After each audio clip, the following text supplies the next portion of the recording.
இஸ்ரவேல் ஒரு புதிய காலத்தின் விளிம்பில் நிற்கிறது. நீண்ட வனாந்தர வருடங்கள் முடிவுக்கு அருகில் இருக்கின்றன.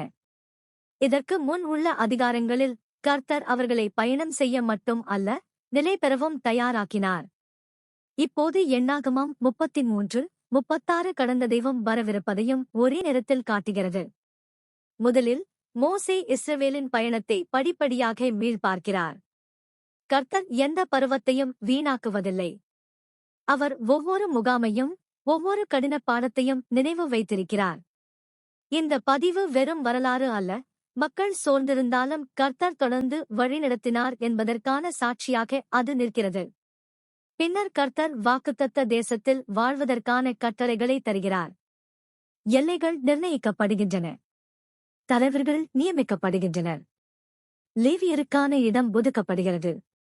உண்மையிலும் நீதியிலும் தீர்ப்பு நடைபெற அடைக்கல நகரங்கள் அமைக்கப்படுகின்றன. தேசம் தூயதாகவும் உடன்படிக்கையோடு வாழும் இடமாகவும் இருக்க வேண்டும்.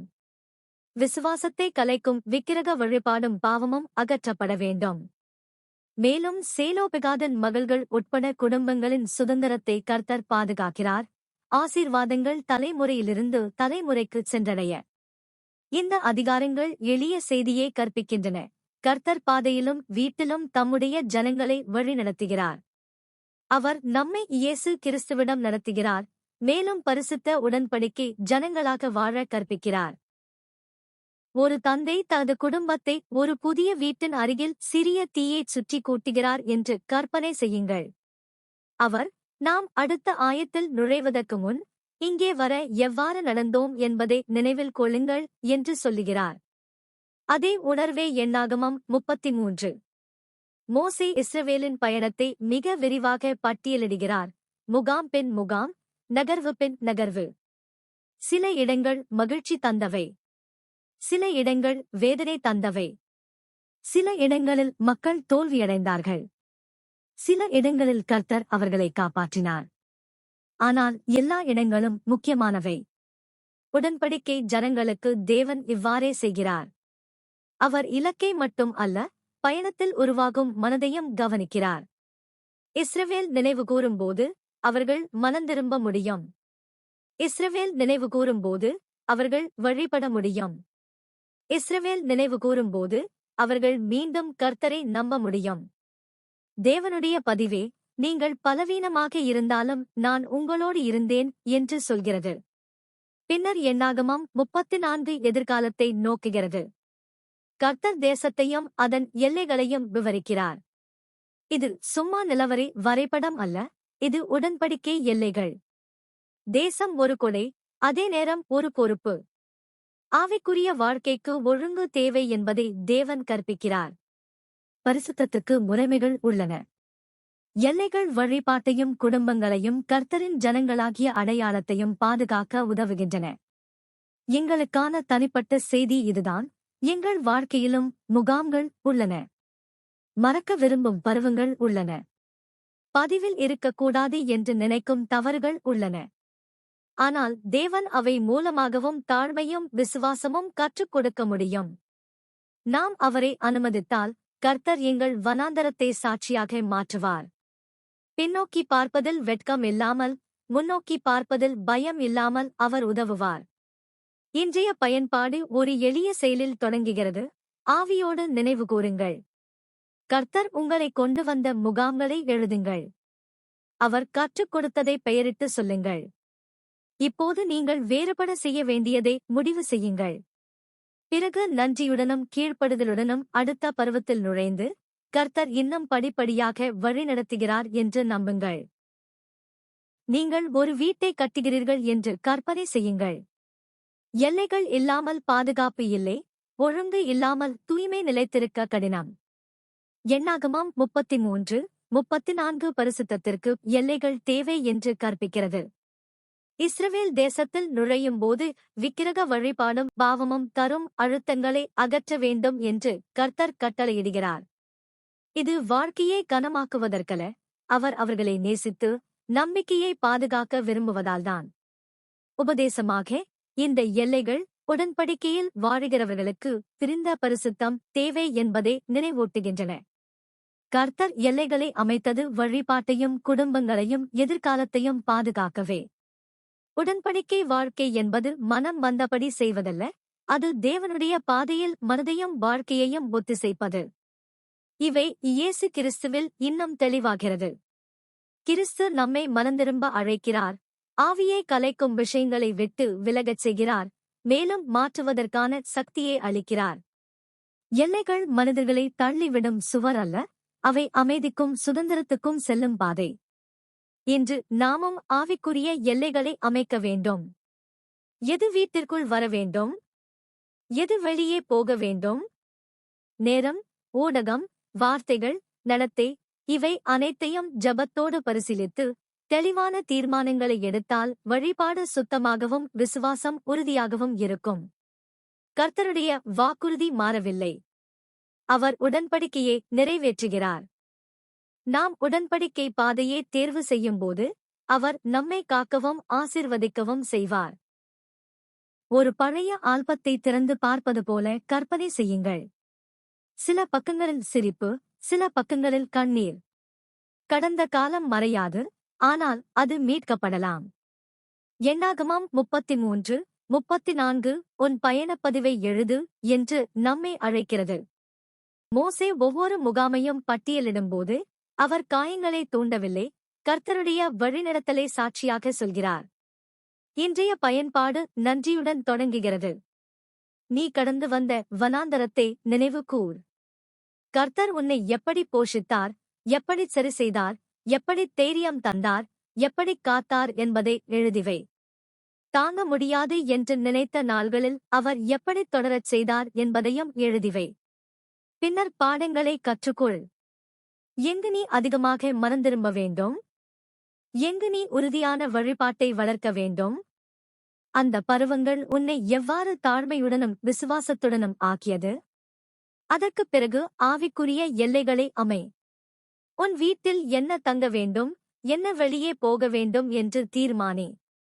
இது மற்றவர்களை கட்டுப்படுத்துவதற்கல்ல, வீட்டை பாதுகாப்பானதும் பரிசுத்தமானதும் ஆக்குவதற்காக. இறுதியாக நம்பிக்கையுடன் முன்னே செல். முழுமையாக இருக்க வேண்டியதில்லை, பின்தொடரத் தயாராக இருக்க வேண்டும். கர்த்தர் இன்னும் படிப்படியாக வழிநடத்துகிறார். அவர் கடந்ததை சாட்சியாகவும் வருங்காலத்தை ஆசீர்வாதமாகவும் மாற்ற வல்லவர். தவறான குற்றச்சாட்டு காரணமாக ஒருவர் ஓடிக்கொண்டிருக்கிறார் என்று கற்பனை செய்யுங்கள். பயமும் குழப்பமும் நிறைந்த மனம். உண்மை விசாரிக்கப்படுவதற்கு முன் அவர் பாதுகாப்பாக இருக்க ஒரு இடம் தேவை. எண்ணாகமம் 35 உள்ள அடைக்கல நகரங்கள் அதற்காகவே. கர்த்தர் மனித உயிரை மதிக்கிறார், அதே சமயம் நீதியும் உண்மையிலும் சாட்சிகளிலும் நிலைக்க வேண்டும் என்று அவர் கற்பிக்கிறார். இந்த அதிகாரத்தில் கர்த்தர் இஸ்ரவேலுக்கு சொல்வது, தீர்ப்பு கோபத்தாலும் வதந்திகளாலும் வரக்கூடாது. சாட்சி வேண்டும், உண்மை வேண்டும், ஒழுங்கு வேண்டும். அதே நேரத்தில் கருணை பாதுகாப்பிற்கு இடம் கொடுக்க வேண்டும், குற்றமில்லாதவர் பழிவாங்குதலால் அழியாமல் இருக்க வேண்டும். மேலும் லேவியர் பல இடங்களில் ஜனங்களுக்குள் வாழ வேண்டும் என்று கர்த்தர் ஏற்பாடு செய்கிறார். அவர்கள் வழிபாட்டு பணிகளோடு சேர்த்து சட்டத்தையும் உடன்படிக்கையையும் கற்றுக் கொடுத்தார்கள். இவ்வாறு தேவன் நீதியான சமுதாயத்தை கட்டுகிறார், உண்மை, ஒழுங்கு, போதனை மற்றும் கருணை ஆகியவற்றுடன். இன்று நமக்கு உட்பட பாதுகாப்பு இடங்கள் தேவை. வீடு, சபை, சமுதாயம், இவற்றில் நாம் உண்மையை காக்கும், கருணையோடு நடக்கும் மனிதர்களாக இருக்கலாம். குற்றச்சாட்டு கேட்கும்போது முதலில் உண்மையை தேடலாம். கோபத்தில் முதலில் ஜெபிக்கலாம். முதலில் சமாதானத்தை நாடலாம்.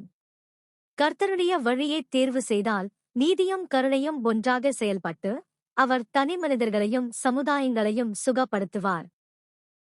எண்ணாகமம் 35 ஒரு தெளிவான உண்மையை காட்டுகிறது, உயிர் தேவனுக்கு பரிசுத்தம். நீதியோடு நடந்த தீர்ப்பு வேண்டும், சுயநலம் அல்லது பழிவாங்குதல் அதை மாறுபடுத்தக்கூடாது. அதே நேரத்தில் கருணை உண்மையானதாக இருக்க வேண்டும், பலவீனரை காக்கவும் உண்மை வெளிப்பட இடம் கொடுக்கவும். இவை இயேசு கிறிஸ்துவில் சந்திக்கின்றன. அவர் முழுமையான நீதியும் முழுமையான கருணையும் உடையவர். அவர் பாவத்தை சிறிதாக பார்க்கவில்லை, பாவியையும் கைவிடவில்லை. நமக்காக விலையை கொடுத்து நீதியின் கோரிக்கையை நிறைவேற்றினார், அதனால் கருணை நம்மிடம் வர முடிந்தது. நாம் கிறிஸ்துவிடம் வந்தால் அவர் எங்கள் அடைக்கலமாகிறார். நமது தவறுகளை நேர்மையாக எதிர்கொள்ள பாதுகாப்பை தருகிறார், மாறுவதற்கு நம்பிக்கையும் சக்தியும் தருகிறார். தீர்ப்பை தேவனிடம் ஒப்படைக்கவும் உண்மையோடு அன்பில் நடக்கவும் அவர் கற்பிக்கிறார். வீட்டிலும் சபையிலும் நாம் கிறிஸ்துவின் முறையே கற்கிறோம். உண்மையை நிலைநிறுத்த வேண்டும், தீங்கு செய்யும் செயல்களை அனுமதிக்கக்கூடாது, அதே நேரத்தில் கருணையோடு நடத்த வேண்டும், வெட்கப்படுத்தி நசுக்கக்கூடாது. பாதிக்கப்பட்டவரை கவனிக்க வேண்டும், மனந்திரும்பும் ஒருவருக்கும் வழி தர வேண்டும். நீதியும் கருணையும் கிறிஸ்துவில் ஒன்றாக இருந்தால் கர்த்தர் தனிமனிதர்களையும் குடும்பங்களையும் சமுதாயங்களையும் சமாதானத்திற்கு கொண்டு வர முடியும். ஒரு வீட்டில் வாதம் வளர்ந்து கொண்டிருக்கிறது என்று கற்பனை செய்யுங்கள். குரல் உயரும், வார்த்தைகள் கசக்கும். அந்த நேரத்தில் ஒருவர் மெதுவாகி கேட்டு ஜெபித்து உண்மையை தேடினால் சூழ்நிலை மாறக்கூடும். எண்ணாகமம் 35 இன்றைய பயன்பாடு இதைச் சொல்கிறது. பாதுகாப்பான மனிதராக இரு. முதலில் கோபத்தை மெதுவாக்கு. கோபம் முடிவெடுக்க விடாதே. ஆவி உன்னை வழிநடத்த சிறிது இடம் கொடு. இரண்டாவது, தீர்ப்புக்கு முன் உண்மையை பாதுகாத்துக்கொள். உடனே பக்கம் எடுக்காதே. உடனே பரப்பாதே. உண்மை என்ன? சாட்சிகள் இருக்கிறார்களா? நான் இன்னும் அறியாததை என்ன என்று கேள். மூன்றாவது, விரைவாகவும் முழுமையாகவும் மனந்திரும்பு. நீ பிறரை காயப்படுத்தியிருந்தால் தாமதிக்காதே. கர்த்தரிடம் ஒப்புக்கொள். மனிதரிடம் மன்னிப்பு கேள். முடிந்தவரை சீர் செய். உண்மையான மனந்திரும்புதல் தூய்மையும் சமாதானமும் தரும். நான்காவது, வீட்டில் அடைக்கலம் உருவாக்கு. உங்கள் வீடு பேசவும் ஜெபிக்கவும் மீண்டும் தொடங்கவும் பாதுகாப்பான இடமாக இருக்கட்டும். மென்மையாக பேசு. மரியாதையோடு திருத்து. அன்பால் காக்கு. இறுதியாக, சமாதானத்தின் அரசரை பின்பற்று. இயேசு கிறிஸ்து இதயத்தை மென்மையாக்குகிறார். அவர் நம்மை உண்மையிலும் கருணையிலும் நடக்க கற்றுக் கொடுக்கிறார். நாம் இப்படிச் செய்தால் நாமும் அமைதியடைவோம், பிறரும் பாதுகாப்பாக உணர்வார்கள். ஒரு குடும்பம் பல ஆண்டுகள் உழைத்து வாக்குத்தத்த ஆசீர்வாதங்களை பிள்ளைகளுக்கு கடத்த விரும்புகிறது என்று கற்பனை செய்யுங்கள். விதிமுறைகள் தெளிவில்லையெனில் சுதந்திரம் இழக்கப்படும், குடும்பம் பிளவுபடலாம். எண்ணாகமம் 36 இல் சேலோபெகாதன் மகள்கள் தங்கள் சுதந்திரத்தை காக்க கர்த்தருடைய வழிகாட்டுதலை நாடுகிறார்கள். இந்த கதை தேவன் விசுவாசமான குடும்பங்களை கவனிக்கிறார் என்று கற்பிக்கிறது. அமைதியாக உடன்படிக்கையை பிடித்துக் கொள்ளும் மக்களை அவர் மறக்கவில்லை. கர்த்தர் சுதந்திரத்தை பாதுகாக்கிறார், நிலத்தின் சுதந்திரம் மட்டுமல்ல, உடன்படிக்கையின் சுதந்திரமும். கர்த்தர் ஞானமான வழிகாட்டுதலை அளிக்கிறார். அது குலங்களின் சுதந்திரத்தை நிலைநிறுத்துகிறது, குடும்பங்களின் ஒருமைப்பாட்டை காக்கிறது. தேவனுடைய கட்டளைகள் குளிர்ந்த விதிகள் அல்ல, வாக்குத்தத்த தேசத்தில் நிலையான சமாதானமான வாழ்க்கை உருவாக உதவும் வழிகள். இதில் இன்னொரு பாடம் உள்ளது. உடன்படிக்கை ஆசீர்வாதங்கள் தலைமுறைகளுக்கானவை. தேவன் ஒருவரின் சற்று நேர வெற்றியை மட்டுமல்ல, குடும்பம் விசுவாசத்தில் நிலைத்து சுவிசேஷத்தை அடுத்த தலைமுறைக்கு கொடுக்கிறதா என்பதை கவனிக்கிறார். இன்று நாம் குடும்பம் மற்றும் எதிர்காலம் பற்றிய முடிவுகளை எடுக்கும்போது கர்த்தர் நமக்கும் வழி செய்கிறார். அவர் ஒளி தருகிறார், குடும்பத்தை பாதுகாக்கவும் ஒருமை காக்கவும் ஆசீர்வாதங்களை தொடர வைக்கவும் உதவுகிறார். எண்ணாகமம் 36 இன் முக்கிய உபதேசம், உடன்படிக்கை சுதந்திரம் காக்கப்பட வேண்டியது. தேவன் தலைமுறைகளின் தேவன். அவருடைய திட்டம் இன்று மட்டுமல்ல, பிள்ளைகளுக்கும் பேரப்பிள்ளைகளுக்கும். உடன்படிக்கை நிலைத்தன்மை தருகிறது. அது வீட்டுக்கு திசை தருகிறது, தேர்வுகளுக்கு அடித்தளம் தருகிறது. மேலும் தேவன் கற்பிப்பது சுயதேர்வு கீழ்ப்படுதலுடன் இணைந்து செயல்பட முடியும். நாம் தேர்வு செய்ய சுதந்திரம் உடையவர்கள், ஆனால் கர்த்தருடைய கட்டளைகளுக்கு கீழ்ப்படிந்து தேர்வு செய்தால் அந்த சுதந்திரம் அதிகமான ஆசீர்வாதங்களுக்கு செல்கிறது. வீடு உடன்படிக்கை இடம் என்பது முக்கியம். வீடு என்பது தங்கும் இடம் மட்டும் அல்ல, வழிபாடு கற்றுக்கொள்ளும், மனந்திரும்ப கற்றுக்கொள்ளும், ஒருவரையொருவர் நேசிக்க கற்றுக்கொள்ளும் இடம். வீட்டில் நடப்பது அடுத்த தலைமுறைக்கு சுவிசேஷம் செல்லுமா என்பதையும் பாதிக்கிறது. கிறிஸ்து இந்த சுதந்திரத்தை காக்க நம்மை வலுப்படுத்துகிறார். திருமண உடன்படிக்கையை காக்கவும், பரிசுத்த வாழ்க்கையை காக்கவும், வழிபாட்டை நிலைநிறுத்தவும், பிள்ளைகளுக்கு சாட்சியை பகிரவும் அவர் உதவுகிறார். நாம் இப்படிச் செய்தால் கர்த்தர் குடும்பங்களை வலுப்படுத்துகிறார். வீட்டில் சமாதானம் அதிகரிக்கிறது. உறவுகளில் சுகம் வருகிறது. எதிர்காலத்தில் நம்பிக்கை வளரும். ஒரு பாட்டி ஒரு குழந்தையை அருகில் இழுத்து, கர்த்தர் குடும்பத்தை எவ்வாறு காப்பாற்றினார் என்று மெதுவாகச் சொல்வதை கற்பனை செய்யுங்கள். குழந்தை கேட்கிறது, அதன் உள்ளத்தில் நம்பிக்கை வளர்கிறது. எண்ணாகமம் 36 இன் இன்றைய பயன்பாடு: நம்பிக்கையை திட்டமிட்டு பரம்பரையாக கொடு. ஒரு தெளிவான குடும்ப உடன்படிக்கை பழக்கத்திலிருந்து தொடங்கு. தினமும் குடும்ப ஜெபம். வாரந்தோறும் வேத வாசிப்பு. சபாத்தில் கர்த்தருடைய நன்மைகளை பேசுவது. சிக்கலாக அல்ல, தொடர்ச்சியாக. பின்னர் வீட்டின் ஆவிக்குரிய சூழலை காக்கு. வீட்டில் அடிக்கடி பேசும் வார்த்தைகள், பார்க்கும் உள்ளடக்கம், செய்யும் பழக்கங்கள், இவை ஆவியை கொண்டு வருகிறதா அல்லது தள்ளி விடுகிறதா என்பதை கவனி. ஆவியை அழைக்கும் விஷயங்களை வைத்துக்கொள், ஆவியை கலைக்கும் விஷயங்களை நீக்கிவிடு. அதன்பின் குழந்தைகளை கிறிஸ்துவில் நம்பச் செய். விதிகளையே அல்ல, மீட்பரை அறியச் செய். அவர் மன்னிக்கிறார், அவர் உதவுகிறார், அவர் வழிநடத்துகிறார், அவர் அன்பு செய்கிறார். மனந்திரும்புதலால் ஒருமை கட்டு. குடும்பத்தில் மோதல் வரும், ஆனால் மனந்திரும்புதல் காயங்களை சுகப்படுத்தும். மன்னிப்பு கேட்கவும், மன்னிக்கவும், மீண்டும் தொடங்கவும் கற்றுக்கொள். இறுதியாக, சுதந்திரத்தை உயிரோடு வைத்திரு. உடன்படிக்கை சுதந்திரம் அலமாரியில் வைக்கும் நினைவுப் பொருள் அல்ல, தினமும் வாழ வேண்டிய விசுவாசம். கர்த்தர் நம்மை உதவி செய்து, சுவிசேஷத்தை அடுத்த தலைமுறைக்கு கொண்டு செல்லவும், குடும்பத்தை தம்மில் உறுதியாக்கவும் செய்வார்.